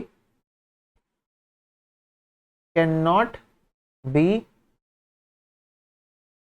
identified on per unit basis. तो ये इस टाइप के खर्चे होते हैं जो कि पर यूनिट बेसिस पे आइडेंटिफाई नहीं किए जा सकते, not possible to identify this on per unit basis. Example फिर से इनडायरेक्ट मटेरियल से स्टार्ट करते हैं। मशीन में ऑयल वगैरह लगती है, लुब्रिकेशन लगती है, इलेक्ट्रिसिटी लगती है फैक्ट्री में, ठीक है, फैक्ट्री के अंदर में इलेक्ट्रिसिटी लगती है कि नहीं लगती है? यस अच्छा, इलेक्ट्रिसिटी तो मटेरियल में नहीं आएगा, I am so sorry for that. अच्छा, फैक्ट्री के अंदर में हम लोगों को जो ग्रीजिंग वगैरह रहती है, ऑयलिंग ग्रीजिंग हो गया, जो भी छोटे मोटे पार्ट होते हैं, स्क्रू ड्राइवर नट वट ये सब जो होते हैं, ये सब चीजें। अब ये स्क्रू ड्राइवर नट तुम लोग होता है पर यूनिट बेसिस पे नहीं परचेज किए जाते कभी, बेटा किलो के भाव में खरीदते हैं, 1 किलो 2 किलो 5 किलो। मैं काउंट करते थोड़ी बैठूंगा 1 किलो में कितने कैलकुलेटर असेंबल हो गए मेरे, कि मैं ये काउंट करूंगा 1 किलो में कितने चढ़ रहे नट स्क्रू स्क्रूज, ठीक है। तो ऐसे मटेरियल जो पर यूनिट बेसिस पे आइडेंटिफाई नहीं कर सकते आप। अब बच्चे अपना लॉजिक लगाते हैं बहुत ज्यादा ना, बहुत अपना लॉजिक लगाते हैं। फेस टू फेस क्लास में क्या बोलते हैं, भैया 10,000 का ऑयलिंग हुआ, मैं बोला हाँ, और भैया 10,000 यूनिट आप बना लिए, मैं बोला हाँ। तो भैया हो तो गया ना, 10,000 डिवाइडेड बाय 10,000, 1 रुपया हो गया पर यूनिट। तो मैं निकाल तो लिया भैया पर यूनिट बेसिस। देखो भैया मैंने कॉस्ट अकाउंटिंग का एक नया कॉन्सेप्ट जन्म दिया है, इनडायरेक्ट होता ही नहीं है, सब डायरेक्ट, क्योंकि पर यूनिट बेसिस पे आइडेंटिफाई कर लिया मैं बोला अरे मेरे मूर्ख बालक, मेरी बात सुन, तू ठीक है चल 10,000 की ऑयलिंग लगी तेरे को, तू 10,000 यूनिट बनाया, अगले महीने तू 8,000 यूनिट बनाएगा, तब फिर क्या बोलेगा? तब भैया 10,000 डिवाइड बाय 8,000। तो बोला उसके अगले महीने 12,000 यूनिट बनाए, तब फिर क्या बोलेगा? तो बोलेगा भैया फिर 12,000 डिवाइड कर दूंगा। तो मैं बोला अच्छा, तो यही गेम खेलते रहे हम लोग, पर यूनिट बार बार चेंज होगा, मटेरियल डायरेक्ट मटेरियल का तो नहीं हो रहा है, ना डायरेक्ट लेबर का हो रहा है, तेरा बार बार चेंज हो रहा है। इनकंसिस्टेंसी आएगी कॉस्ट पे, क्या आएगी? इनकंसिस्टेंसी आएगी कॉस्ट पे, पर यूनिट बेसिस पे ये कॉस्ट को आप जबरदस्ती ला रहे हो, डीलिंग पर यूनिट बेसिस पे हुई नहीं थी। आप पेट्रोल पंप में गए डीजल लेने अपने मशीनरी के लिए, आप वहां पर ये बोले भैया 1 यूनिट का कितना डीजल, कितने 1 यूनिट बनाने के लिए कितने रुपए का दोगे डीजल? तो आपको बोला क्या, 1 यूनिट है 2 रुपए का डीजल दूंगा मैं, 1 यूनिट के लिए 2 रुपए का डीजल लगेगा, 2 रुपए का डीजल। तो मैं बोला ठीक है 10,000 यूनिट बनाना है, तो 10,000 इंटू 2 20,000 का डीजल दे दो। कुछ ऐसी डीलिंग हुई थी क्या? आप सीधा बोले भैया 5 लीटर डीजल दो, 10 लीटर डीजल दो, ठीक है। तो जिस चीज जो चीजें डिफॉल्ट केस में पर यूनिट बेसिस पे डील होती है, पर यूनिट बेसिस पे ही वो पैदा होती है, इस दुनिया में आती है, तो वो होती है डायरेक्ट नेचर की, और जिसको आप जबरदस्ती कैलकुलेट करने की कोशिश करोगे। अब आप बोलोगे भाई अकाउंटेंट हो आप वहां बैठ के कॉस्ट अकाउंटिंग कर रहे हो, ठीक है, और आपकी सैलरी मान लो लेट से 50,000, तो इस महीने 10,000 यूनिट बना, तो आप बोलोगे 50,000 डिवाइड बाय 10,000, इनडायरेक्ट लेबर की बात कर रहा हूं ना, आप डायरेक्टली इन्वॉल्व नहीं हो प्रोडक्शन में, आप इनडायरेक्टली आप वहां पर कॉस्टिंग करने के लिए बैठे हो। 50,000 है आपकी सैलरी, 50,000 डिवाइड बाय 10,000 इस महीने करोगे, अगले महीने 50,000 डिवाइडेड बाय 8,000 करोगे, उसके अगले महीने 50,000 डिवाइड बाय 12,000 करोगे। क्या है ये, मजाक चल रहा है क्या? जबरदस्ती मतलब कुछ भी निकालना है पर यूनिट बेसिस। तो ये बेटा ऐसा खर्चा हो गया which can not be identified on per unit basis, आप इसको नहीं कर सकते चाह के भी आइडेंटिफाई, और अगर आप जबरदस्ती कर भी रहे हो तो दैट मेक्स इनकंसिस्टेंसी। आपकी सैलरी चेंज होगी पर यूनिट बेसिस पे, बताओ पर यूनिट बेसिस पे दूं सैलरी आपको? अभी मना करोगे नहीं नहीं भैया ठीक है मान गए, ठीक है। इनडायरेक्ट नेचर मतलब जो पर यूनिट बेसिस पे आइडेंटिफाई नहीं हो सकता। तो इनडायरेक्ट मटेरियल समझ में आए, इनडायरेक्ट लेबर बता दिया हूं मैं, कॉस्ट अकाउंटेंट बैठ गया वहां पर, या सुपरवाइजर बैठ गया वहां पर, है ना, वो लोग सुपरवाइज करने का काम करते हैं, तो उनको एक सैलरी मिलती है, that is not dependent on per unit. और फिर आ रहा है एक्सपेंस, तो इनडायरेक्ट एक्सपेंस में बाकी सब आ जाएगा, जितने भी खर्चे हो गए जो कि पर यूनिट बेसिस पर आइडेंटिफाई नहीं हो सकते, इलेक्ट्रिसिटी हो गया, रेंट हो गया, ये सब वो सब कहाँ आ जाएगा मेरा, फैक्ट्री का रेंट, ठीक है। ओके, तो अब मैं तुमको बताना चाहता हूं कि जो भी हमारा डायरेक्ट मटेरियल, जो भी हमारा डायरेक्ट मटेरियल, डायरेक्ट लेबर और डायरेक्ट एक्सपेंस होता है, ये तीनों को मिला के एक नामकरण कर दिया जाता है जो कि कहलाता है प्राइम कॉस्ट। ये तीनों को मिला के एक नाम दिया जाता है जिसको हम बोलते हैं क्या, प्राइम कॉस्ट। आ रही बात समझ में? This is known as prime cost.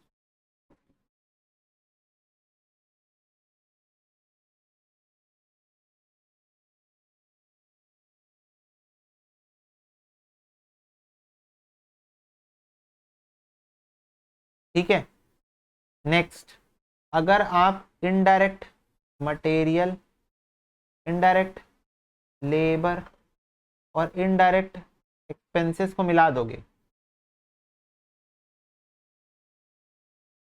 तो ये आपका बन के आता है ओवरहेड्स।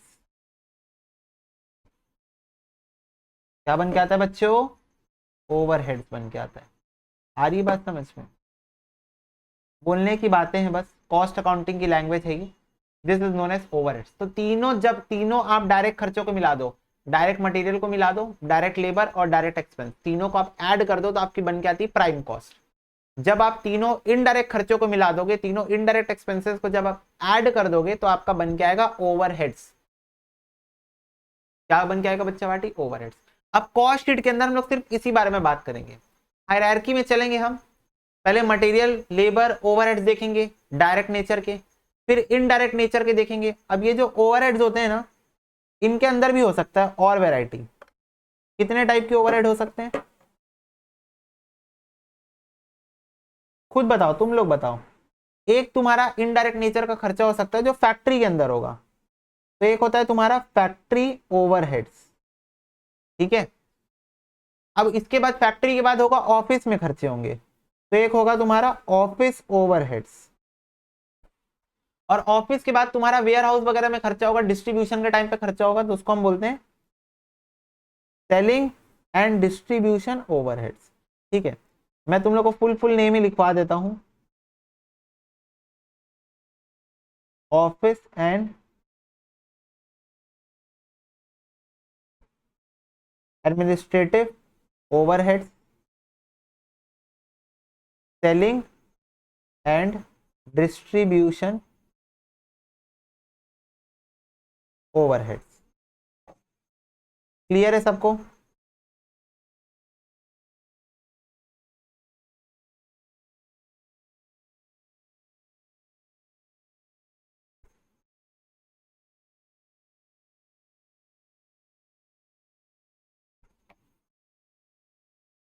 छोड़ो, नहीं हो रही है लाइन, तुम लोग समझ जाना।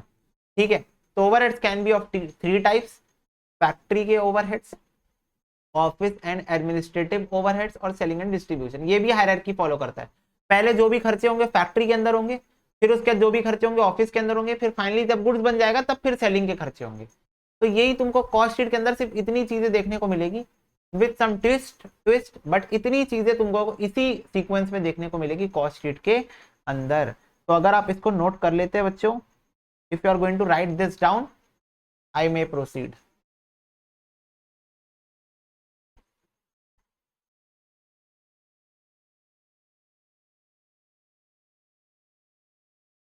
ठीक है जी, हाँ जी भैया। चलो, अब ये देखो कॉस्ट शीट का तुम्हारे सामने मैंने ओल्ड फॉर्मेट लेके आया है, जहां पर मैं तुम लोगों को एक बार चीजें गो थ्रू करा दूं। जैसा मैंने बोला था, ये देखो डायरेक्ट मटेरियल, डायरेक्ट लेबर और डायरेक्ट एक्सपेंस दिख रहा है आपको, स्टार्टिंग के 3 पॉइंट ही यही है। इन तीनों को ऐड करके दिख रहा है प्राइम कॉस्ट। हाँ, फिर इसके बाद वर्क्स ओवरहेड्स। वर्क्स ओवरहेड्स कुछ नहीं बेटा, फैक्ट्री ओवरहेड्स का ही दूसरा नाम है, फैक्ट्री ओवरहेड्स का ही दूसरा नाम है वर्क्स ओवरहेड्स। तो ये आपको दिख रहा है फर्स्ट पोजीशन में। ये देखो सेकंड पोजीशन में आपको दिख रहा होगा ऑफिस एंड एडमिन ओवरहेड्स। ये देखो factory overheads, office and admin overheads और सेलिंग और डिस्ट्रीब्यूशन ओवरहेड्स। तो देखिए हायरार्की आपको, direct material, direct labour, direct expense, factory overhead, office overhead, selling and distribution overhead, जैसा कि मैं बोला था। और इतनी चीजें कॉस्ट शीट में लास्ट में हम इस साल की सेल्स तक पहुंचे हैं कि इस साल कितनी की सेल्स होगी हमारी।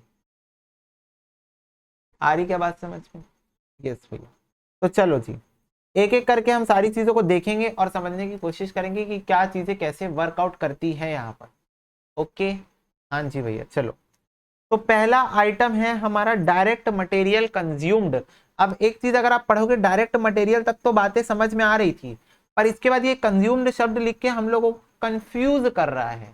कंज्यूम्ड लिख के कंफ्यूज कर रहा है। तो भैया क्या कंफ्यूज कर रहा है कंज्यूम्ड लिख के? तो देखो बेटा, दो चीज में डिफरेंस है। कंज्यूम्ड मतलब होता है हमने कितना यूज कर लिया। कंज्यूम्ड का मीनिंग क्या होता है? यूसेज, हमने कितना यूज कर लिया। तो ऑफ कोर्स हम लोग कॉस्ट शीट एक पीरियड के लिए बना रहे हैं, that is maybe for 1 month late से। तो एक महीने में मैं कितना रॉ मटेरियल यूज किया हूं, मैं उसी की कॉस्ट लूंगा ना। कि मैं ले लूंगा भाई, नहीं भैया मेरे पास 50 लाख का स्टॉक पड़ा है, ला भाई 50 लाख पूरा ऐड कर दे। ऐसे होता है क्या? नहीं। तो तुम लोग कॉमन सेंस लगाओ। तुम सेल्स निकाल रहे हो 500 यूनिट की और तुम कॉस्ट इंक्लूड कर रहे हो 1000 यूनिट की, मतलब 1000 यूनिट की कॉस्ट डाल रहे हो और 500 यूनिट की सेल डाल रहे हो। तुम्हारा लॉस आएगा ना, या गलत प्रॉफिट आएगा अगर आ भी गया तो, है ना। तो 500 यूनिट की कॉस्ट डालोगे तभी 500 यूनिट की सेल्स डालोगे। तो कंपेरेबल ग्राउंड होना चाहिए। रेशियो चैप्टर में पढ़े होगे कभी ना कभी जिंदगी में। कंपेरेबल ग्राउंड होना चाहिए भाई, 500 यूनिट इधर लियो तो 500 यूनिट इधर भी लो। कॉस्ट और सेल्स मैचिंग कॉन्सेप्ट लगाओ, मैचिंग प्रिंसिपल अकाउंट्स का, है ना। तो कंज्यूम्ड हम लोग उतना ही रॉ मटेरियल का कॉस्ट लेंगे जितना हमने इस पीरियड में कंज्यूम किया। तो वो हम कैसे निकाल सकते हैं? तो यहां पर लिखो कैलकुलेशन ऑफ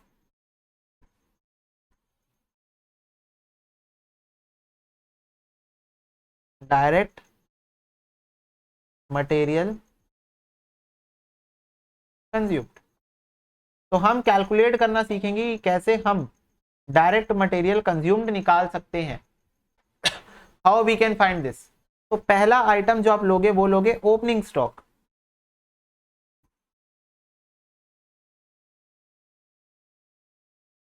जो भी आपका रॉ मटेरियल है, डायरेक्ट मटेरियल का मतलब होता है रॉ मटेरियल। तो जो भी आपका ओपनिंग स्टॉक है रॉ मटेरियल का, मतलब आपके पास स्टार्टिंग से जितना पहले से ही पड़ा हुआ है स्टोर में, पहले से ही पड़ा हुआ है मेरे स्टोर्स में, वो आप ले लोगे। उसमें आप कुछ और एडिशनली परचेस करके लाओगे, उसको आप ऐड कर लोगे।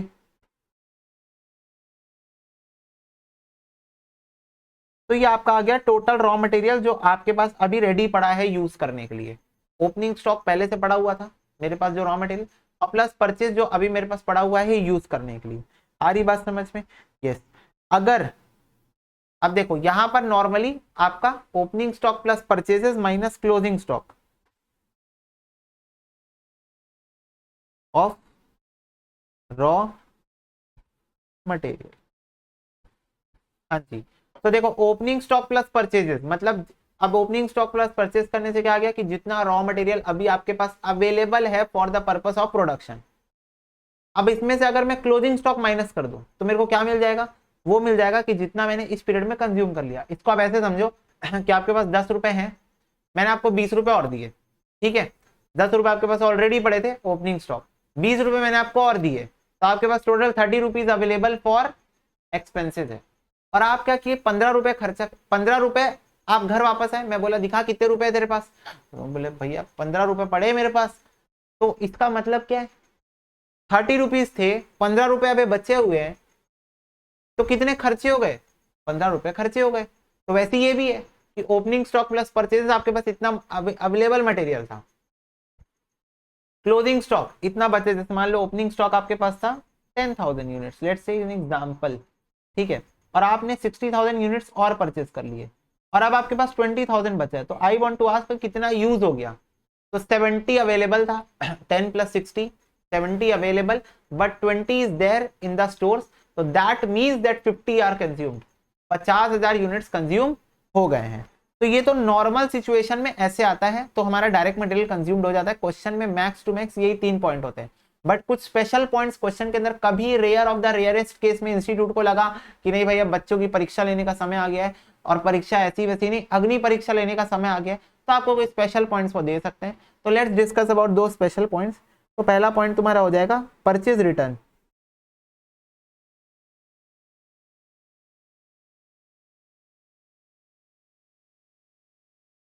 तो अगर आप कोई गुड जो खरीदे तो आप वापस करते हो तो डेफिनेटली आप उसको माइनस करोगे। नेक्स्ट है तुम्हारा फ्रेट और कैरिएज।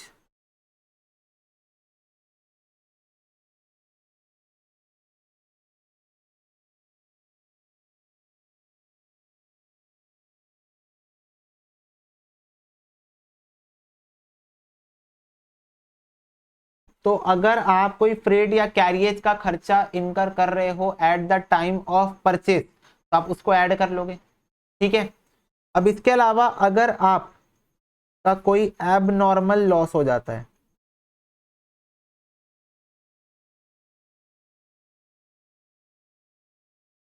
तो आप उसकी कॉस्ट को भी हटाओगे, क्योंकि जैसा कि मैंने बोला कि एबनॉर्मल लॉस कस्टमर से नहीं लोगे आप। एबनॉर्मल लॉस को हम नहीं इंक्लूड करते, लॉस को हम इंक्लूड ही नहीं करते। ये देखो मैं बताया ना, किधर गया, ये देखो, लॉस नुकसान never be treated as expense, हम नहीं बियर करेंगे, ठीक है। और लास्ट थिंग जो कि बहुत रेयरेस्ट केस में भी नहीं ही पूछते हैं, ऐसा है बट फिर भी एक पार्ट बनता है इसका, scrap sale of raw material,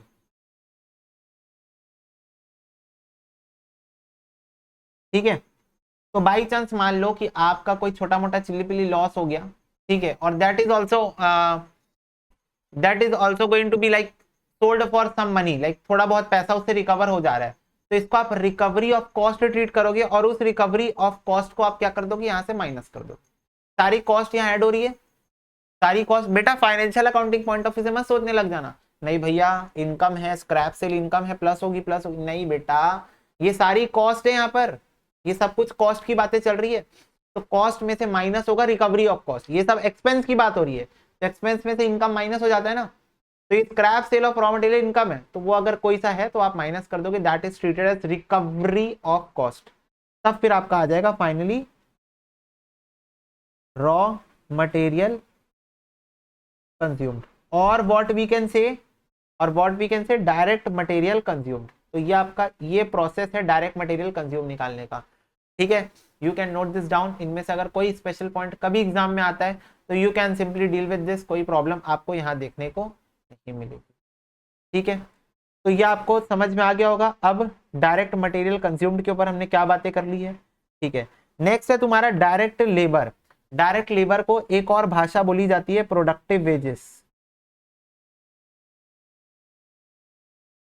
एक और भाषा में बोली जाती है productive wages. Even direct expenses को भी बोला जाता है चार्जेबल एक्सपेंसेस, ठीक है। तो ये तुम लोग नोट कर सकते हो, कभी कभी क्वेश्चन जो है वो ये यूज कर लेता है, डायरेक्ट लेबर की जगह प्रोडक्टिव वेजेस और डायरेक्ट एक्सपेंस जगह चार्जेबल एक्सपेंस। तो this is very very simple. Direct labour तुम लोग को मैंने एक्सप्लेन कर दिया है क्या होता है, और डायरेक्ट एक्सपेंस भी क्या होता है वो मैंने ऑलरेडी एक्सप्लेन कर लिया है। तो जब आप ये तीनों को ऐड करोगे, देखो 1 + 2 + 3, तो आपको मिल जाएगी प्राइम कॉस्ट, जैसे कि मैं तुम लोग को बताया था, you will get the prime cost, okay. Now coming to the next part, that is overheads portion, because all the direct expenses are now considered, so it is the time for the all the types of indirect expenses, और that is also known as overheads। तो overheads की बारी करेंगे hierarchy में again, कि पहले factory के overheads होंगे, फिर ऑफिस के ओवरहेड्स होंगे, और then we will come to the selling overheads. तो पहले फैक्ट्री के ओवरहेड्स आपको दिख भी रहा होगा 5th नंबर पॉइंट में, वर्क ओवरहेड्स और फैक्ट्री ओवरहेड्स ऐड हो रहा है।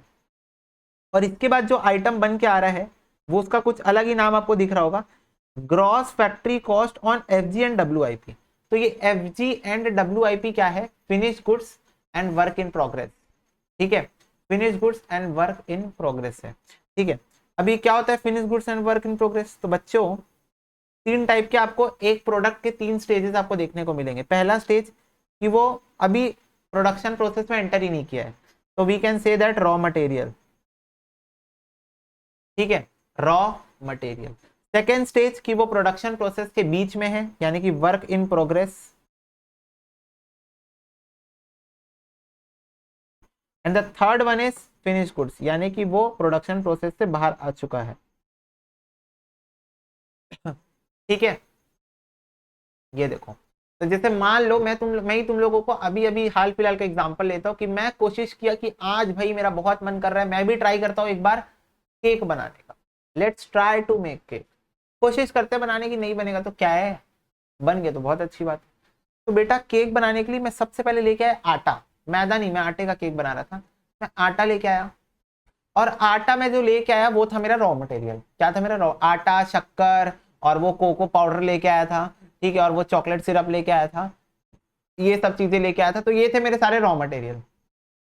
फिर उसके बाद मैं आटे में पानी वानी डाला, ठीक है, और वो सब क्या क्या इनो वीनो डाला, और फिर उसके बाद में आटे को ऐसे ऐसे करके वो करना चालू किया, ऐसे करछुल से ऐसे गंजी में गोल गोल घुमाना चालू किया। तो that is work in progress.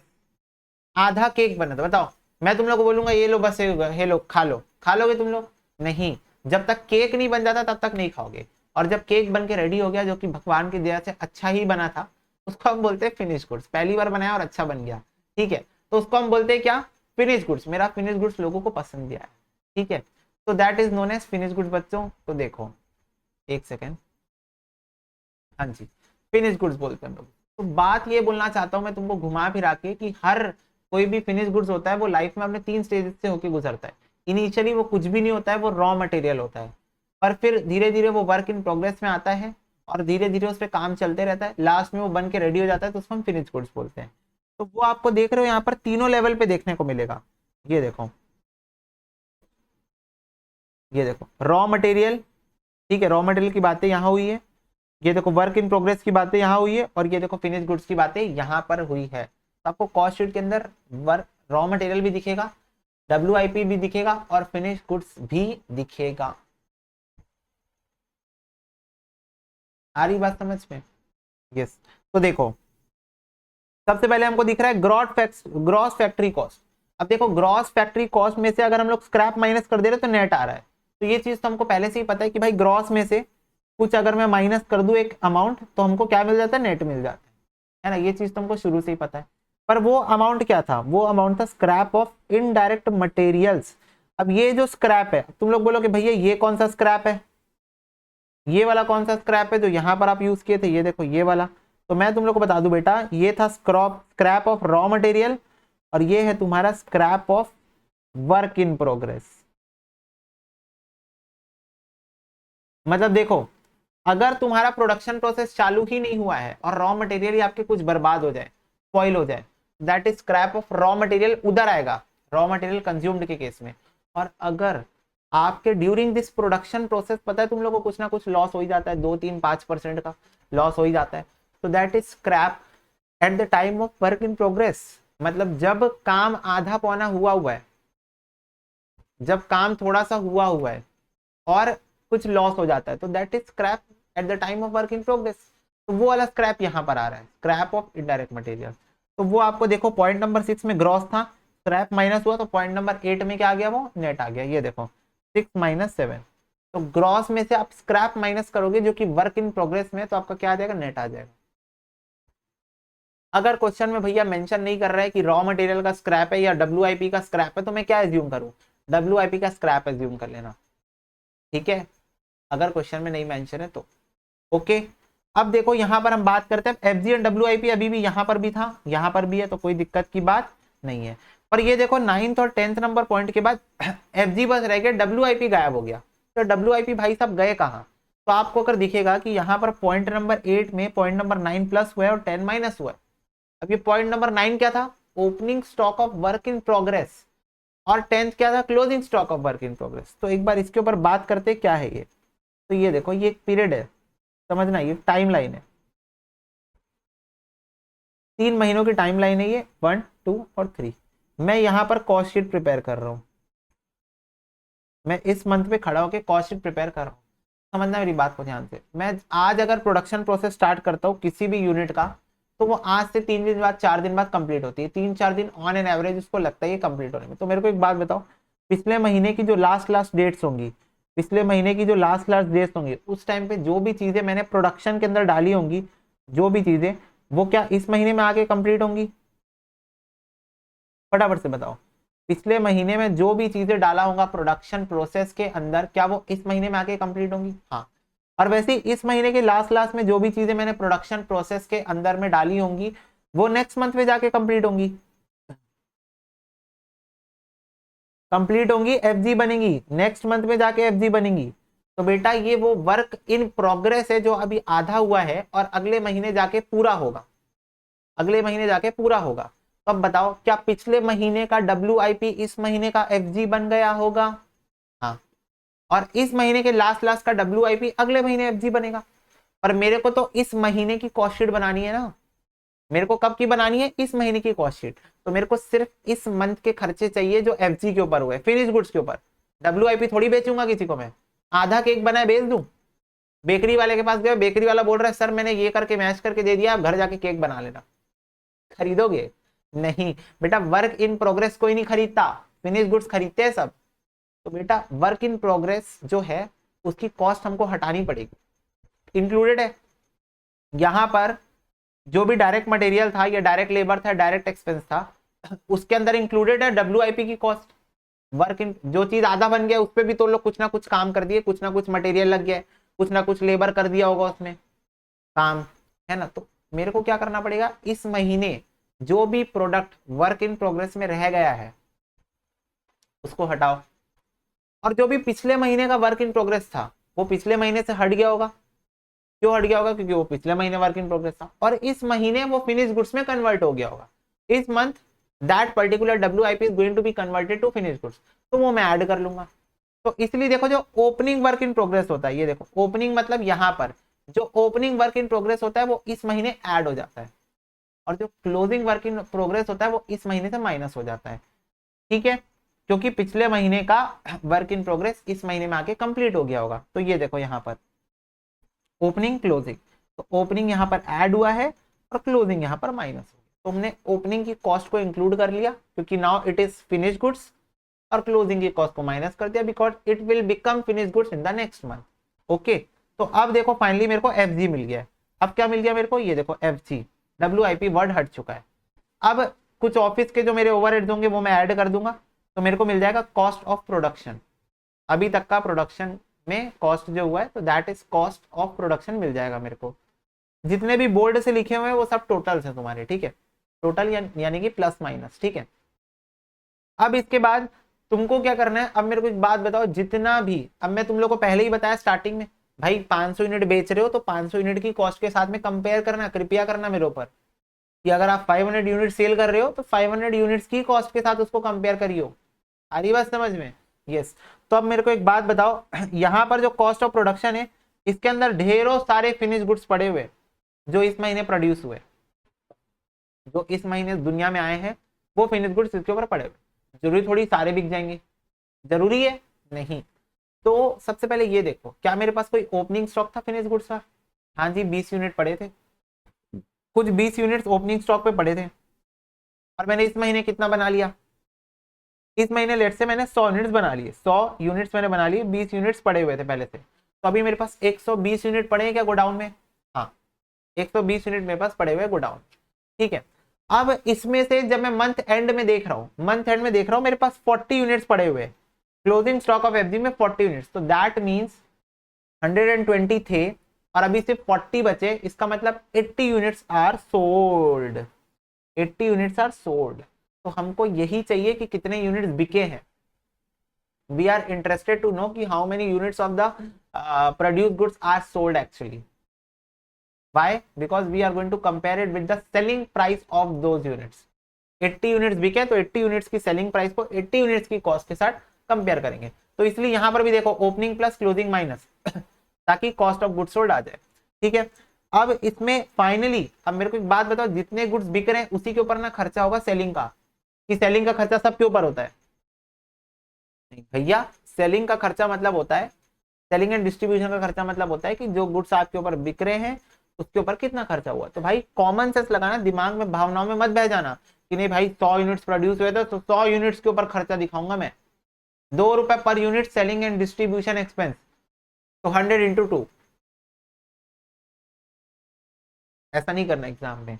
जितने यूनिट्स सेल होने के लिए आए हैं उतने यूनिट्स के ऊपर सेलिंग का खर्चा होता है, ठीक है। तो अगर यहाँ सेलिंग एंड डिस्ट्रीब्यूशन बोला 80 यूनिट्स में ऐड करना, 80 यूनिट से मल्टीप्लाई करना, ठीक है। फिर आ जाएगी तुम्हारी कॉस्ट ऑफ सेल्स, उसमें प्रॉफिट अगर दिया है तो प्रॉफिट ऐड करना, सेल्स दिया है तो सेल्स ले लेना, सेल्स माइनस कॉस्ट प्रॉफिट आ जाएगा, कॉस्ट शीट खत्म। बस इतनी कहानी होती है कॉस्ट शीट की, बस बेटा हो गया। ओल्ड कॉस्ट शीट तुम्हारा इतना ही है। फिर से समरी, डायरेक्ट मटेरियल होता है मेरे पास, डायरेक्ट लेबर होता है, डायरेक्ट एक्सपेंस होता है, तीनों को टोटल करने से आती है प्राइम कॉस्ट। प्राइम कॉस्ट में मैं फैक्ट्री के ओवरहेड्स को ऐड कर देता हूँ, तो मेरे को क्या मिलता है, net factory cost on FG and WIP, sorry gross factory cost on FG and WIP. इसमें से मैं माइनस कर देता हूँ स्क्रैप ऑफ डब्ल्यूआईपी तो मुझे क्या मिलता है, net factory cost FG and WIP. फिर इसमें मैं क्या करता हूँ, ऐड करता हूँ ओपनिंग स्टॉक ऑफ डब्ल्यूआईपी और माइनस कर देता हूँ क्लोजिंग स्टॉक ऑफ डब्ल्यूआईपी। तो मुझे क्या मिलता है, net factory cost on FG. ठीक है, अब इसमें मैं ऐड कर देता हूँ ऑफिस ओवरहेड, तो मुझे क्या मिलता है, कॉस्ट ऑफ प्रोडक्शन। अब कॉस्ट ऑफ प्रोडक्शन में मैं ऐड करता हूँ ओपनिंग स्टॉक ऑफ एफजी और माइनस कर देता हूँ क्लोजिंग स्टॉक ऑफ एफजी, तो मेरे को मिलता है कॉस्ट ऑफ गुड्स सोल्ड। इसमें मैं ऐड कर देता हूँ सेलिंग के खर्चे, तो मेरे को मिलता है कॉस्ट ऑफ सेल्स, और देन मैं इसमें अगर ऐड कर दूं प्रॉफिट तो मुझे मिल जाती है सेल्स की फिगर। बताओ, बस इतना ही है। और ये हायरार्की क्या है, वही हायरार्की जो मैंने तुमको सिखाई, same hierarchy that I taught you about, कि वही हायरार्की, सबसे बड़ा डायरेक्ट मटेरियल खर्चा होगा, फिर डायरेक्ट लेबर खर्चा होगा, डायरेक्ट एक्सपेंस होगा, प्राइम कॉस्ट आएगा, फैक्ट्री का ओवरहेड, ऑफिस का ओवरहेड, सेलिंग का ओवरहेड, बीच में डब्ल्यूआईपी सब।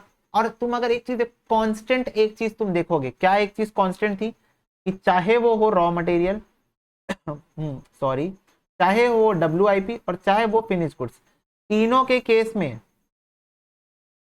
ओपनिंग स्टॉक सबका ऐड हुआ है और क्लोजिंग स्टॉक सबका माइनस हुआ है। तो opening stock plus purchases of raw material minus closing stock, opening stock of WIP plus factory के जो भी मेरे कॉस्ट आए हैं माइनस क्लोजिंग स्टॉक, यानी कि net factory cost on FG and WIP में ओपनिंग प्लस और क्लोजिंग माइनस। ये देखो नेट में ओपनिंग प्लस क्लोजिंग माइनस, और फाइनली कॉस्ट ऑफ प्रोडक्शन आएगी, उसमें opening of FG plus and closing of FG minus. ये देखो कॉस्ट ऑफ प्रोडक्शन। तो सब चीज में आप देखोगे ओपनिंग प्लस हो जाता है, क्लोजिंग माइनस हो जाता है। आ रही क्या बात समझ में बच्चों, बोलो।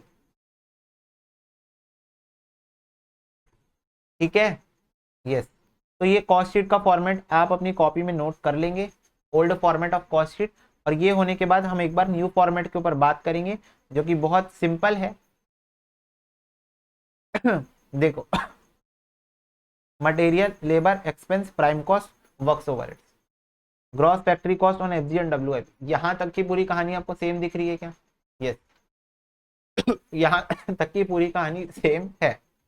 ठीक है, इसके बाद यहां पर जो मेरा स्क्रैप आता था वो गायब हो गया, और स्क्रैप की जगह आ गया ओपनिंग क्लोजिंग डब्ल्यूआईपी, और उसके बाद तुरंत नेट आ जा रहा है। तो ग्रॉस से जो नेट आ रहा है और ये डब्ल्यूआईपी भी इस रास्ते में गायब हो जा रहा है, बीच से स्क्रैप इज मिसिंग। और वो स्क्रैप कहां चला गया, वो स्क्रैप आ गया बेटा यहां पर, ये देखो less credit for recovery scrap by product और मिसलिनियस इनकम, ये नीचे आ गया। और ये ऊपर में आ गया ग्रॉस ओपनिंग क्लोजिंग का adjustment of WIP then net directly. फिर इसके बाद ये देखो ये आया न्यू जोन तुम्हारा, ये पूरा नया है, सब सब कुछ अलग है, हो सब कुछ नया है, हाँ हाँ, ये आ गया नहीं हुएगा। अब यहाँ पर आपको दिखेगा कुछ कुछ, ये देखो जैसे क्वालिटी कंट्रोल कॉस्ट, मतलब अपने प्रोडक्ट की क्वालिटी कंट्रोल करने के लिए हम जो खर्चे करते हैं, आजकल ऑर्गेनाइजेशन इस पर बहुत ज्यादा ध्यान भी दे रही है। ठीक है, रिसर्च एंड डेवलपमेंट का खर्चा हम करते हैं, R&D। ओके, एडमिनिस्ट्रेटिव ओवरहेड जो कि प्रोडक्शन से रिलेटेड है। ओके, मतलब भैया क्या एडमिन के खर्चे होते हैं जो प्रोडक्शन, अरे हाँ भाई, फैक्ट्री के अंदर तुम्हारी ऑफिस नहीं होती, फैक्ट्री के अंदर कॉस्ट अकाउंटिंग नहीं हो रही है, तो cost accounting is administrative, but then also it is related to production. आ रही बात समझ में? तो पुरानी वाली कॉस्ट शीट में ड्रॉबैक था, उसको ऑफिस एंड एडमिन में लेते थे हम लोग। ठीक है, एडमिनिस्ट्रेटिव जो भी खर्चे होते थे, बट अभी उसने बताया हाँ भाई एडमिन का कोई खर्चा जो है जो कि प्रोडक्शन रिलेटेड है, अलग से दिखाओ यहाँ पर, अलग से दिखाओ यहाँ पर। ठीक है, सॉरी, पहले हम लोग फैक्ट्री के इनडायरेक्ट नेचर के खर्चों में लेते थे, इनडायरेक्ट ओवरहेड्स में लेते थे हम, पर अभी वो बोल रहा है कि अगर आपका कोई एडमिनिस्ट्रेटिव खर्चा है जो कि प्रोडक्शन रिलेटेड है तो यहाँ दिखाओ। फिर वही मैं बताया, यही जो भी तुम्हारा रिकवरी ऑफ इनकम होगा ड्यू टू स्क्रैप सेल वगैरह। Packaging cost, primary packaging, packaging cost, primary packaging. What do mean by primary packaging? बेटा देखो एग्जांपल बताने के लिए तुम लोगों को मैंने बोरो प्लस का पैकेट रखा हुआ है, ये देखो, ये बोरो प्लस के ऊपर ये जो ट्यूब बनी हुई है this is known as primary packaging, और इसके ऊपर जो डब्बा आता है कार्डबोर्ड, कार्डबोर्ड का डब्बा, वो सेकेंडरी पैकेजिंग। प्राइमरी पैकेजिंग क्या होती है? बिना प्राइमरी पैकेजिंग के लिए क्या मैं बोरो प्लस को यूज कर सकता हूँ? Am I able to do so? अगर इसमें प्राइमरी पैकेजिंग ना हो तो नहीं कर सकता, नहीं कर सकता यूज, क्योंकि ट्यूब चाहिए यार मेरे को निकाल के उसको लगाने के लिए। बट बट बट तो मेरे को, अच्छा ठीक है चलो मेरे को यही बता दो, तो क्या बिना प्राइमरी पैकेजिंग के प्रोडक्ट यूजेबल कंडीशन में आ रहे हैं? नहीं आ रहा है। तो that's why primary packaging is important और that is included here only. तो ये रहा प्राइमरी पैकेजिंग। नीचे सेलिंग एंड डिस्ट्रीब्यूशन में आप सेकेंडरी पैकेजिंग दिखाओगे, क्योंकि तुम्हारे दिमाग में खुरापात आएगा कि भैया अगर प्राइमरी पैकेजिंग यहाँ दिखा रहे हैं तो सेकेंडरी किधर दिखाएंगे? सेकेंडरी दिखाएंगे सेलिंग एंड डिस्ट्रीब्यूशन। आ रही बात समझ में? यस। तो ये देखो तुम्हारा ये सब ऐड करने से, ये देखो 9 + 10 + 11 + 12 13, बस एक माइनस होने वाला है, और +14 करने से कॉस्ट ऑफ प्रोडक्शन आ जाएगी। आ गई कॉस्ट ऑफ प्रोडक्शन। यस। अब इसमें हम यहीं पर एडजस्ट करेंगे ओपनिंग और क्लोजिंग एफजी। तो ये आ गया आपका COGS, cost of goods sold, cost of goods sold. अब उसके बाद आपको एडमिनिस्ट्रेटिव ओवरहेड दिखेगा, ये देखो वो भी जनरल नेचर का। जनरल नेचर का मतलब ऑफिस वाला, ऑफिस एंड एडमिन। अब आपको दिख रहा है कहां? सीओजीएस के बाद। पहले आपको दिख रहा था सीओजीएस के पहले, ये देखो,